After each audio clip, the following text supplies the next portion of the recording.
When my wife, she did some part of her residency in a locked facility. It was a VA, the Veterans Affair, and she noticed, and other people actually, even during her rotations, and some of the attending people in these locked facilities, when they saw the rapport that was immediately built, even with non-Muslims and my wife, because she wears the hijab, they came up with a term for it. They call it the Nun Effect. I've never heard of that.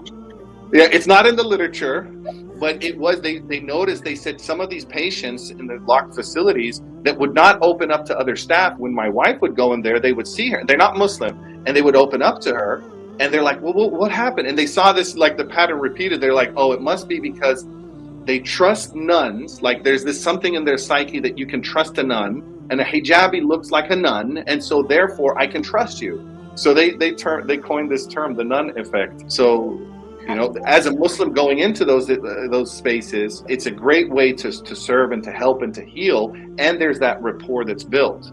Unfortunately, there are cases where people have that rapport because they're Muslim, but they don't necessarily, if they're following the system and the status quo, they could lose that rapport very quickly.